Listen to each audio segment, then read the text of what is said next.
I'm Bev Smith, and I've traveled to the Holy Land and a very special place called Dimona, Israel, to bring you this special edition of Our Voices. Since 1967, hundreds of African Americans have been returning to Israel, stating that they have a claim, a rightful claim, as Hebrew Israelites to the Holy Land. The debate continues as the U.S. and Israeli government ponders the question, why Israel and not Africa?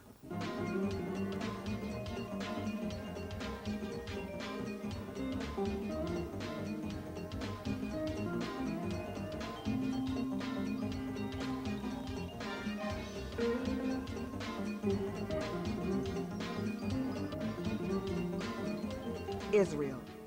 It's called the holiest of holy lands in the world, the land of milk and honey, the place where Moses led former slaves out of bondage. It's a land where politics and religion have gone hand in hand for thousands of years. It's no surprise that a group of African Americans, descendants of slaves themselves, would seek out the promised land for their freedom. Frustrated with America's racism and feeling disenfranchised from American society, they journeyed to Israel for a taste of freedom. I wanted to know why these blacks felt they had a claim to Israel, so I went to the city of Dimona where they settled, and I learned it began with a dream, a vision had by Ammi, the man they call the anointed spiritual leader of the African Hebrew Israelite. How did you know that the voice and the vision was truly sent from God? I did not know. You know, that's the key element to faith. See, the words were so powerful when the angel Gabriel came to bring the message that it was time to start the journey back. I did not know. As a matter of fact, I felt like Moses in the wilderness of sin. I really wanted to talk a little bit more to Gabriel and to ask him to show me his credentials and to pose the question to the Creator. How would I know if these things would truly come to pass? But that was it. I had to walk out on the water by faith, not knowing if these things truly would come to pass or not. There was no further message at that time except that it was time to declare the Exodus in 1967. There I was in February of 1966, pondering, how would I convince any significant number of African Americans to, in fact, leave the United States in less than 2 years? But did you question in your soul and in your spirit why Israel and not Africa? Or was it one and the same to you? No, at that time, you know, that again, that I knew that Israel was northeastern Africa, you know, only to be separated by the Suez Canal, you know, but there were so many things that I did not know at that time when the word of God did come. Ammi says the message spoken to him was so powerful that his mission would guide him on a journey through Liberia, then onward to Israel. Why through Liberia? Why not a plane directly to Israel? Because we had to sojourn. The words in the book of Revelation had forewarned us that we would have to sojourn in the interior of Liberia, as our fathers in the wilderness of Sin, they had to sojourn there in preparation for their entry into the promised land. We had to prepare ourselves in the wilderness of Liberia.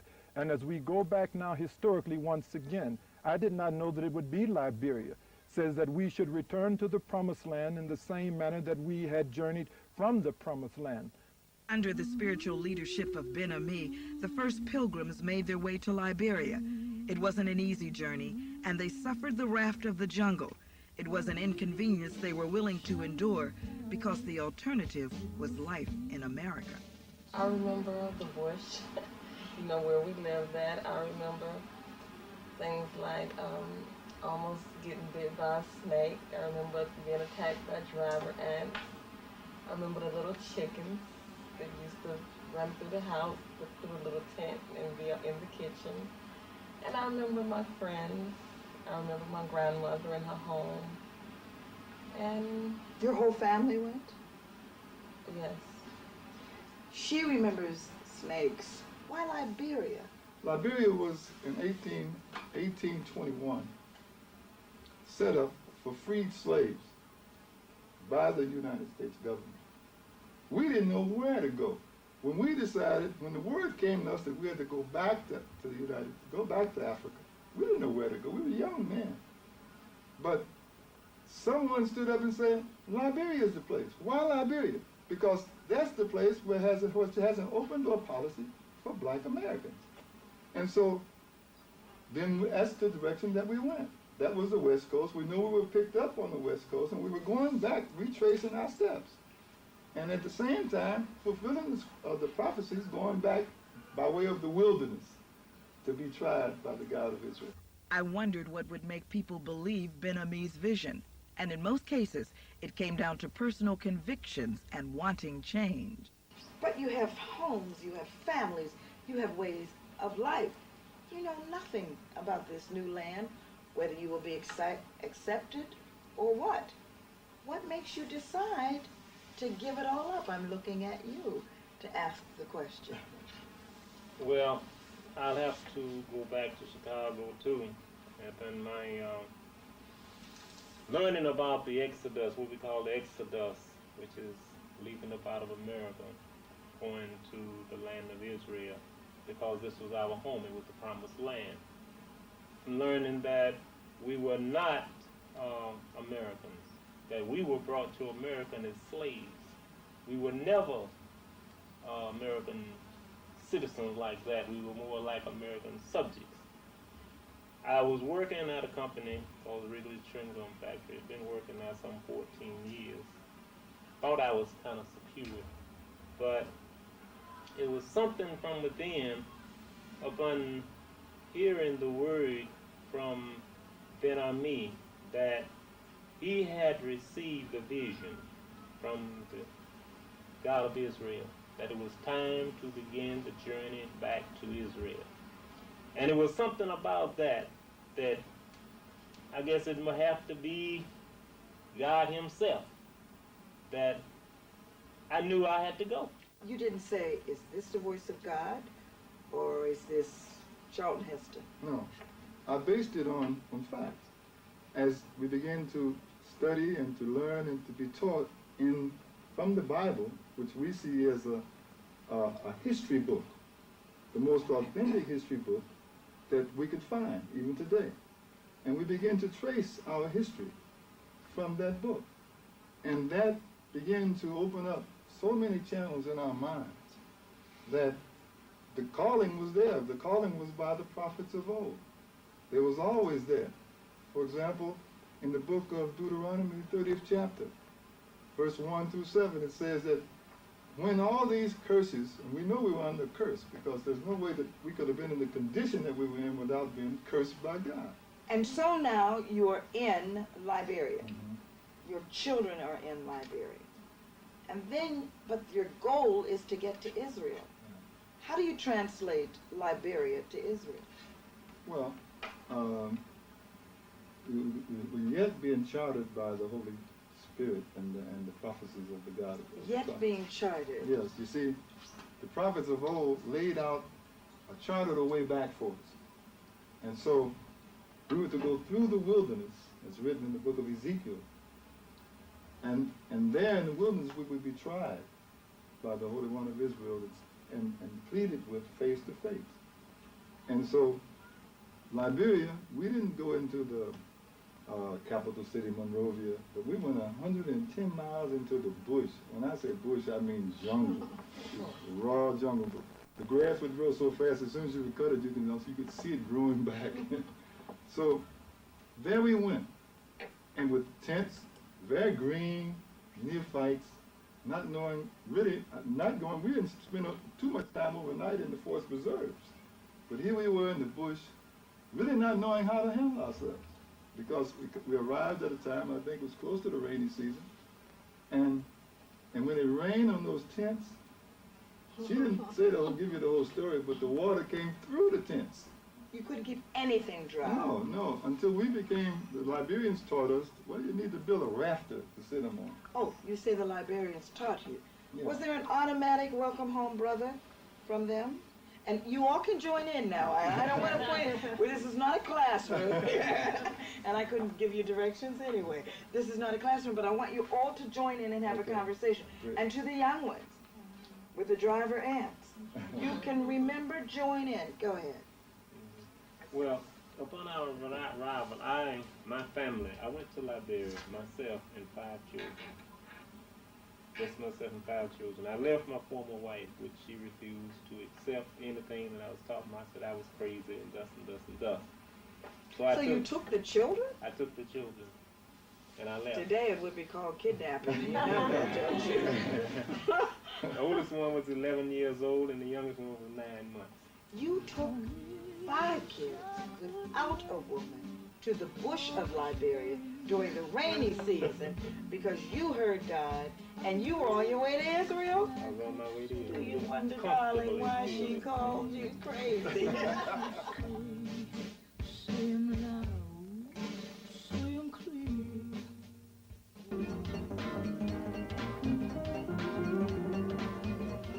When you come to Israel, there are papers that must be had.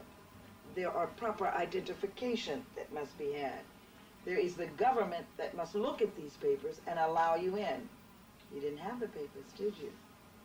So what did you do? Let's hear from you. What did you do? Well, we came. I was in the second group. We came in 2 groups after Prince Gabriel had came in. Was 1968. You came. I came in 1969. 1969. There were 2 groups that came. I was with the second group, and the first group that came in, which Isral was in, and they held them there at the airport, 24 hours or something before they would even, made places for them. When I came. Hold that for a moment. You had all your children and you had to stay at the airport? Yes. The baby was 4 months old. And I had 5 children by that time. And they took us to a secluded part of the airport and told us to have a seat while they were Prince Gabriel met us there while he was making arrangements for us to be accepted under the law of return. And so we spent the night there, and people in the airport were bringing us sandwiches and drinks and bottles for the baby, and all people in the airport were crying, and they were saying, the people have come home, the people have come home. And these are white Israelis. Yes, yes. So wait. White Israelis recognized that you were the people. Right, Yes. right. The government of Israel held you up. At that time. Arriving into Israel didn't go as smoothly as they expected. The Israeli government was not anxious to welcome them, and so I asked the ambassador at large of the African Hebrew Israelites, Prince Asiel ben Israel, to explain why. So when we appeared on the scene here in Israel, they were prepared to receive us if we were nice Negroes and would accept the definition of how they defined us. But when we said that we were the descendants of the biblical Israelites, we then took charge of our destiny. And that began the problem, because now we were free African Americans talking and defining our future, not according to the past of someone else's definition, but how we now received and perceived ourselves. Obtaining Israeli citizenship has been a continual battle for the African Hebrew Israelites. It's been nearly 30 years and still no citizenship. They were surprised by the delay because Israel's law of return guaranteed citizenship status. But the law of return was clear. Yes. The law said that if you have a claim to the land, you are a citizen. Claim to the land was spelled out. 1, you must be born of a Jewish mother. Did African Americans from Israel, on their way to Israel, fit in anywhere in the law of return? Absolutely. In 1969, when we first arrived here, the law of return simply said you had to believe that you were a Jew in your heart and worship and keep the laws of the God of Israel in the state. We met the total criteria from December of 1969, but by March of 1970, the law was changed to read that you had to be born of a Jewish mother or convert to Judaism according to halakha, a European form of Judaism. They tried to factor us out of it because now the door was open, because we came basing it on biblical truth and not traditions of man that established who were the true descendants of this land. It seemed to me that in order for the African Hebrew Israelites to become citizens, they needed allies in the Israeli government. The first ally was Jacques Amir, who was a member of the Knesset and later the mayor of Dimona. What made you decide to help blacks in Dimona here in Israel? למה החלטת לעזור את השחורים פה בדימונה? הבעיה היא לא החלטה. The problem was not the הבעיה decision. שהייתי ראש עיר בפעם הראשונה בבחירות אישיות ישירות. The problem was that he was the mayor by election. מה שהיום ראש הממשלה בבחירות אישיות. That today we have direct elections. הרגשתי. And he felt שהאחריות that the responsibility of the city of Dimona and what happens in Dimona rested on his shoulders. Because the citizens, they didn't just choose his party, but they chose him personally. And he knows that many people in his party,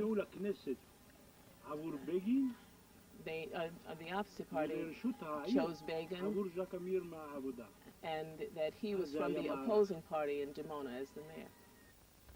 I asked Mr. Amir, why was the Knesset concerned with the African Hebrew Israelites living in Dimona? One of the biggest problems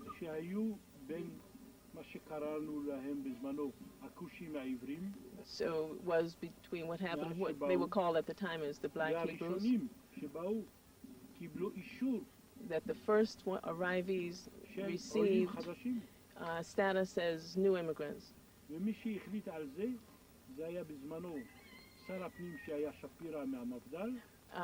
At that time it was the Minister of Interior, Shapir, and Yigal Alon, who was from the Labour Party, and he was the Minister of Absorption. After the first group was absorbed in Dimona and received the assistance of the Ministry of Absorption, and others decided to come. And they didn't receive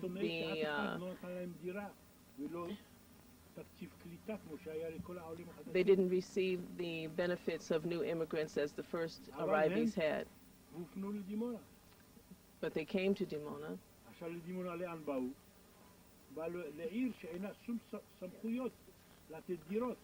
And so they came to a city where there was no budget for them, and really no place for them. And the city municipality was not rich. They didn't have a budget to handle the influx.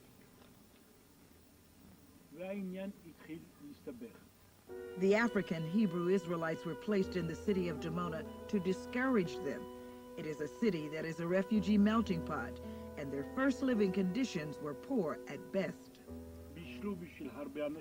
There were too many people in one apartment. They were cooking for a number of people.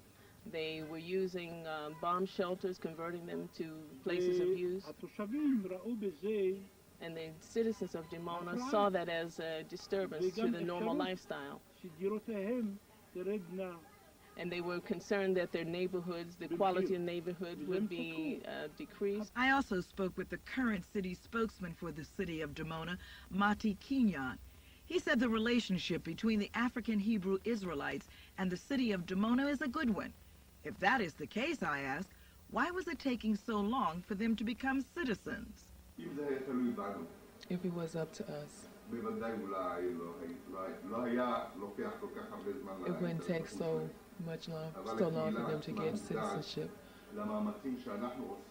But the things that we do,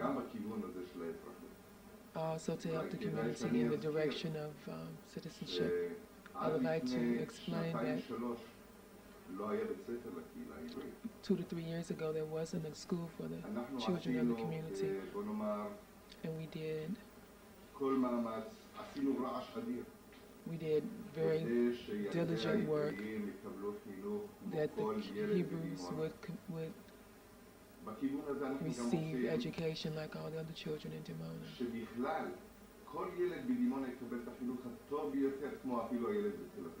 We want all the children in Dimona to receive good education like the children in Tel Aviv. When we talk about the children in Dimona, we speak of also the children of the Hebrew community. How can you take this spirit that I feel in you toward the Hebrews in Dimona and impact upon the Knesset and the head of the country.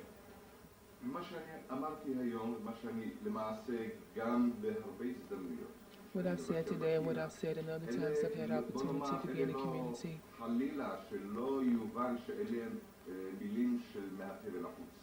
They're not, these are feelings that we have. These are my feelings that I have and feelings that of all the people in Dimona. And in this direction, that we meet those that we need to meet. If it's ministers, if it's Knesset members, we need to explain to him all the subjects of the community, that these things that we speak of are spoken of to everyone that we speak to, the ministers and to Knesset members. And I hope that those things that we say today here, at the end of things, that will come to the conclusions and for the purpose of the community, there will be citizenship for the community. How long it will take?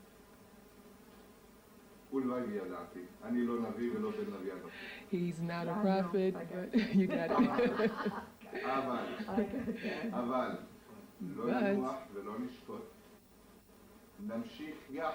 We will continue together with those members of the community until we come to a conclusion.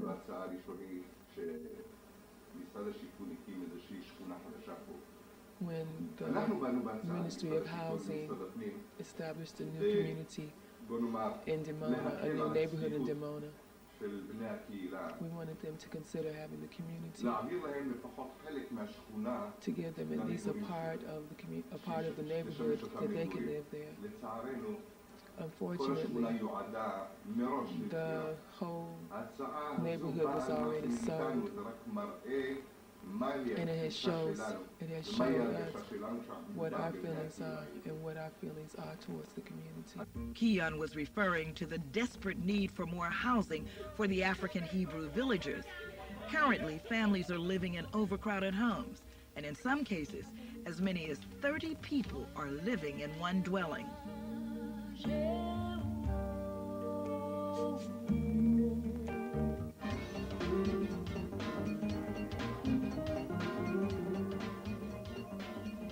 The question still remains, why won't the Israeli government grant citizenship status to a group of peace-loving people?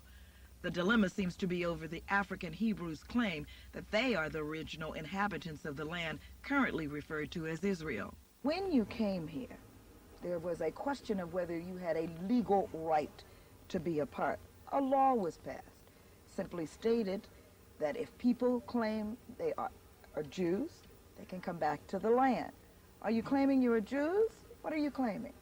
I am a Hebrew Israelite. My nationality, my tribal origin, I am a Jew. There is a significant difference historically. We must go back and understand that there were 12 tribes making up the family of the 12 tribes of Israel. If you were a descendant of the tribe of Judah, you were a Jew. If you were a descendant of the tribe of Simon, you were a Simonite. Levi, a Levite. To refer to a Levite as a Jew in the days of our fathers would have been very, very insulting. So never in our true history has the entire nation of Israel been referred to as Jews. When our fathers used the term, it only meant a descendant of the tribe of Judah or one that dwelled in Judea. But when referring to all of us collectively, we were referred to as the children of Israel, Israelites, or Hebrew Israelites. I am a Jew. But when I say that I am a Jew, I am simply referring to my tribal origin. And when I refer to my national origin, I am a Hebrew Israelite. A Hebrew as a descendant of Abraham, and an Israelite as a descendant of Jacob. I later posed the question to Prince Asiel, what is the biblical proof that connects the African American to Israel? One of the prophetic keys that we unlocked was in the book of Genesis, the 15th chapter, and the 12th verse to about the 15th verse. It said that a vision came to our father Abraham. He said, know of a surety that thy seed shall be a stranger in a land that is not theirs, and they shall serve them and afflict them 400 years. And afterwards, I will then bring you back to this land. Then we went to the book of Deuteronomy, 28th chapter, 68th verse, and said, thou shalt go into Egypt again. this time by ships. And there you shall be sold as male and female slaves, and no man shall buy you. In order to confirm whether or not the children of Israel were people of African descent, we went to the 10th chapter of Genesis, and we looked at the sons of Ham. Ham, one of the sons of Noah, had 4 sons himself. In the language of the Bible, Cush, Ethiopia, Put, Libya, Mitzrayim, which is a Hebrew word for Egypt, one of the sons, and then Canaan land. Canaan land became Israel. We consulted a notable biblical scholar who explained one origin of African presence in the Bible. Genesis 10:1 refers to the sons of Noah as Shem, Ham, and Japheth, who themselves had sons after the flood.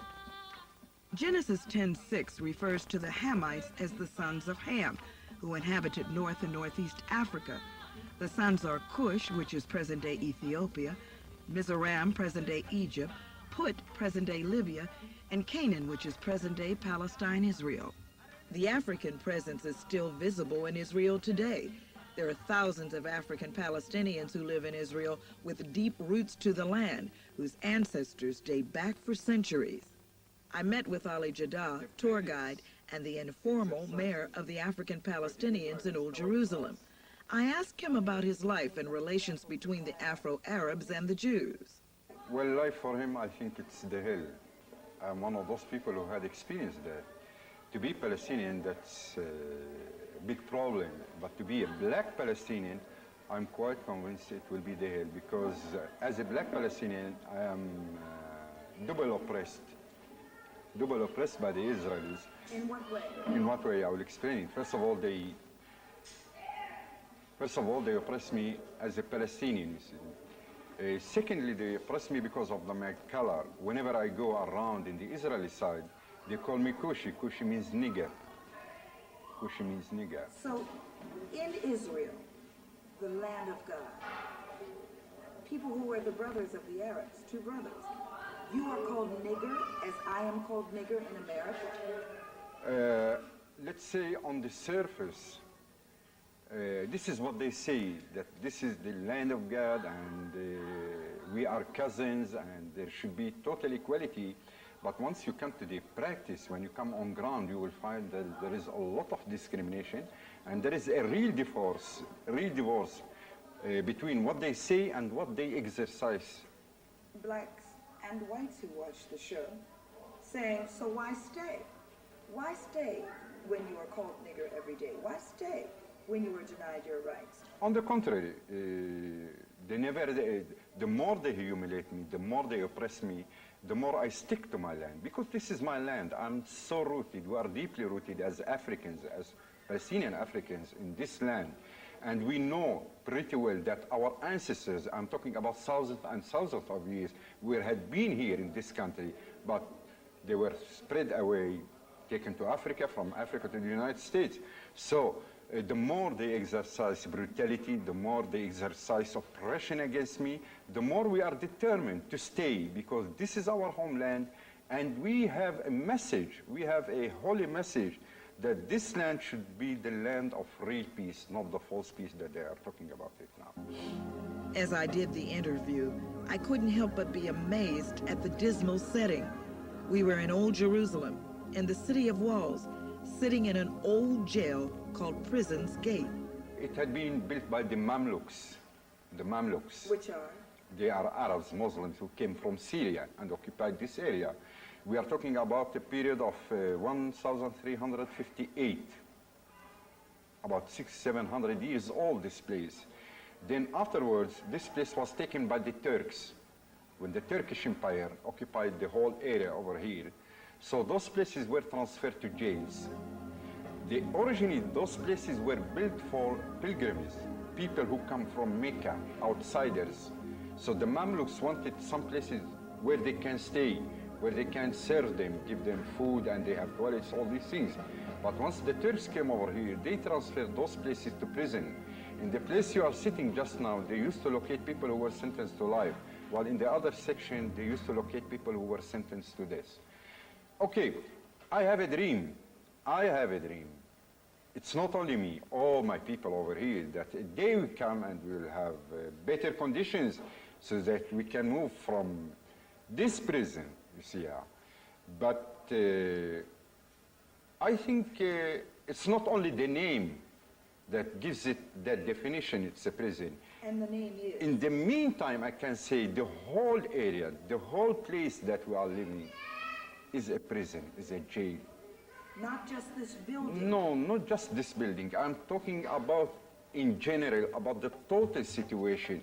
You can live in a very bombarded villa, apartment, outside, but you are still in jail because you are deprived of your freedom of expression.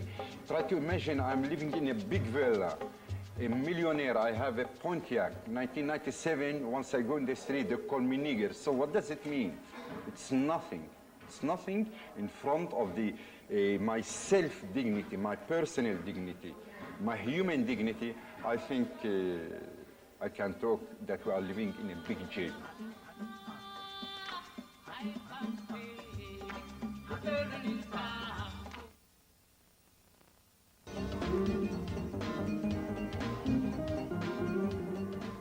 But amidst all the politics is the Church of the Holy Sepulchre. This is the site where Christians believe Jesus was crucified, buried, and rose from the dead. On the church's rooftop lies an Ethiopian monastery. A group of gentle Ethiopian monks live in tiny cells on the rooftop monastery. Their sole mission is to protect and guard the site they believe is where Jesus was crucified and buried, and to be caretakers of that property. I was honored to be granted a rare interview with Father Jesus about their commitment. Abba, how long have Ethiopians been in this area? כמה זמן אתיופים כאן באזור הזה?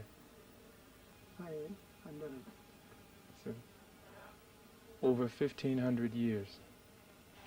So why has it been so difficult for him to hold, for the Ethiopians, to hold on to this land? למה זה יותר מדי קשה לשמור או להישאר פה במקום הזה?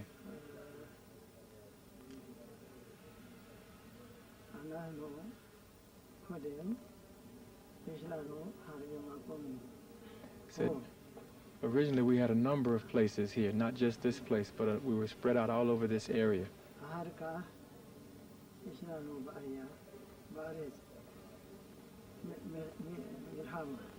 Afterwards there was a problem, there was a war.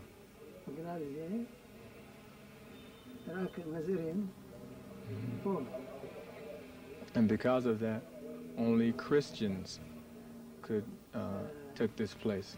And they pressured them and put them out, and then they began to move to establish their tents, residences here on the roof. And now because the Egyptians and the Armenians have taken much of their places here on these holy spots. Can.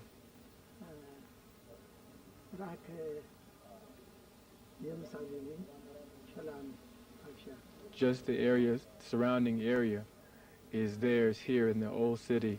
How long can they stay here? How long are they prepared to stay here? He said they're ready to stay forever, forever long, for however long. Are you guarding the tomb of Jesus? אתה השומר, אתם השומרים של המקום של ישוע. He said, we are guardians. He said, despite the problems with the Egyptians and the Armenians and others, we are guardians, and we are here to maintain that. And what makes him stay? Lama ata mishaer po. He said, I added, because the life is very hard here. He said, the life is not hard here. He said he remains because he desires to maintain a holy a presence, to pray holy prayers and maintain the African presence here. As I continued to trace the African presence in Israel, I journeyed to a town called Rahat, where I met with El Abid. And while he's also an Afro-Arab, his experiences in Israel are quite different from Ali Jaddah's in Old Jerusalem. How do you get along with the Israeli government? ممشلات يسرائيليت.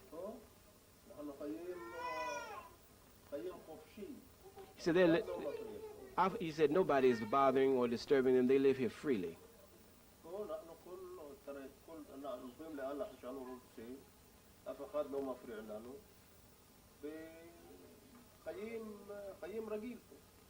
He's saying nobody is bothering them. The children are able to run freely and they're without any problems. They have good relationships and everything is open. So then what opinion does he have of African Americans?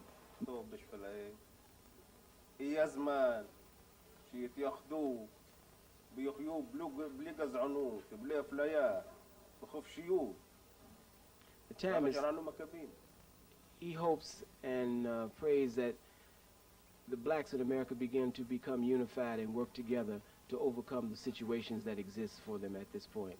So if he had a message to give to African Americans on how we can do that, what would that message be?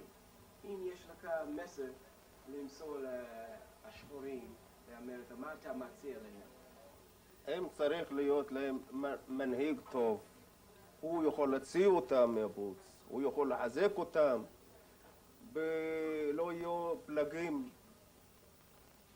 He says black Americans need strong leadership, sincere leadership that will lead and guide them in the right manner. What does he see as our future? מה אתה רואה לעתיד לשחורים? תמיד שיהיו עבדים ללבנים. He said that black Americans have continued to be slaves to white America. And if you don't develop that strong leadership and begin to work in solidarity hand in hand, there will be no future. There is no future. He sees no future.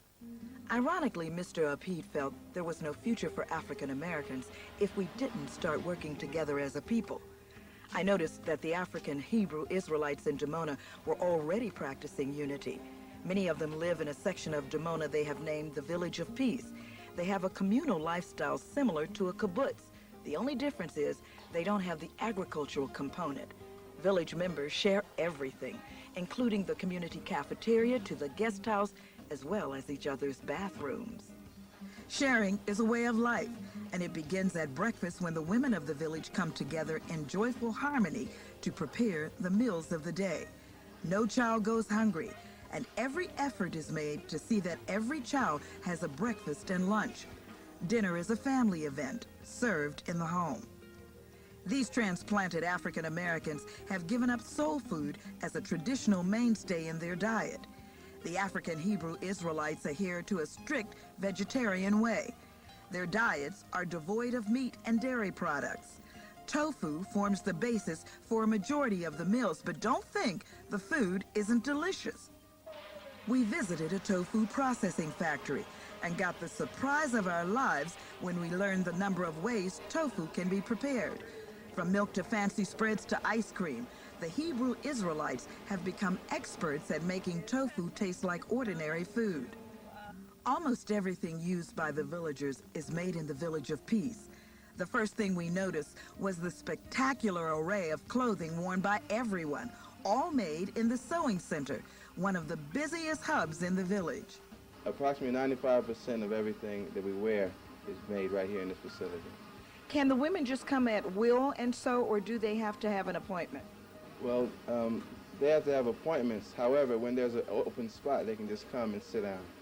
The Village of Peace in Dimona is a place where a holistic way of life is at the core of everything, from what they eat to what they wear, and even to giving birth.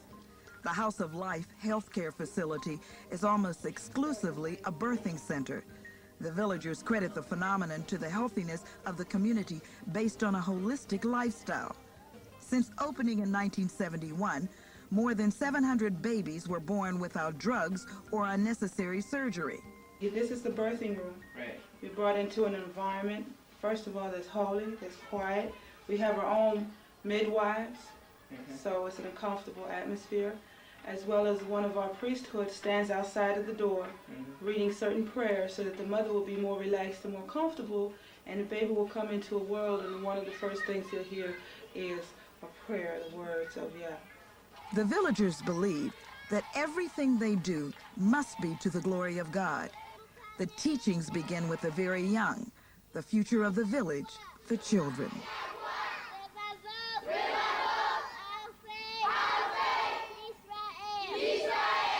The villagers sacrificed everything to build a school for their children, a school that has become the center for education for the whole community. A second-grade teacher whose teaching technique has become a motto in Israel is Samaki about Israel. She shows us why her students learn so quickly.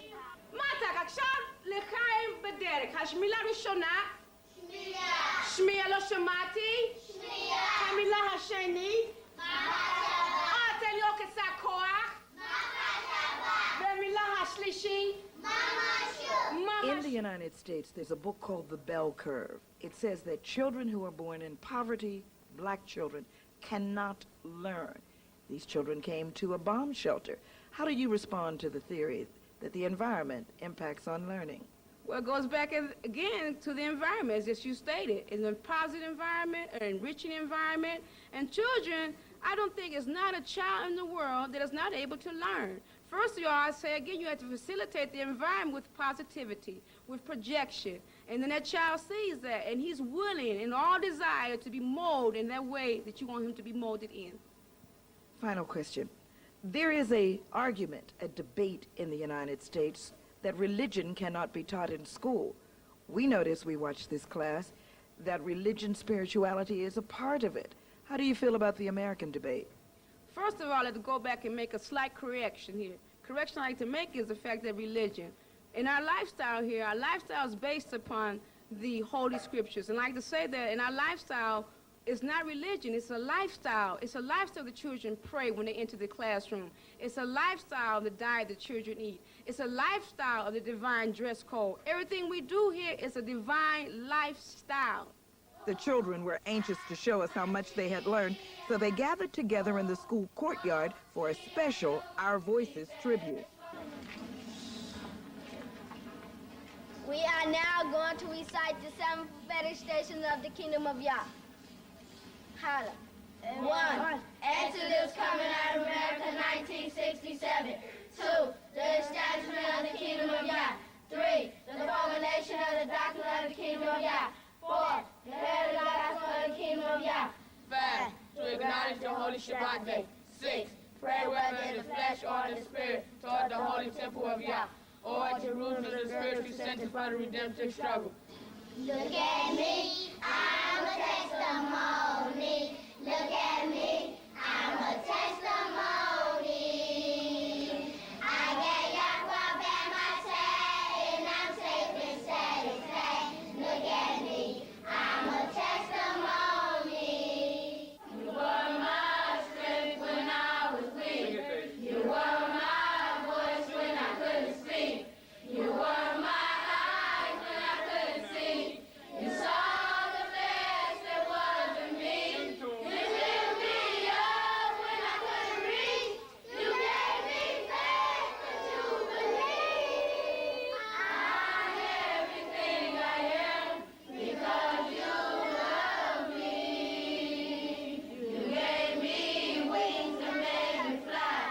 You touched my hand, I can touch the sky. I lost my faith, you gave it back to me. You said the stars were right to reach. You stood by me and I stood tall. I had your love, I had it all. I'm forever thankful.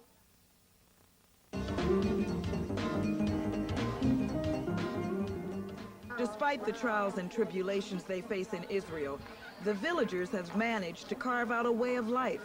New families are constantly beginning. Weddings are a major celebration in the village, and sometimes the ceremony doubles. And there is singing and dancing and celebration when Prophetic Destiny, the village's star singing group, did a final performance the night before they left for a tour in Nigeria, Africa. And what you have seen is only a part of our journey in Israel, as we search for an answer to the question, why Israel and not Africa?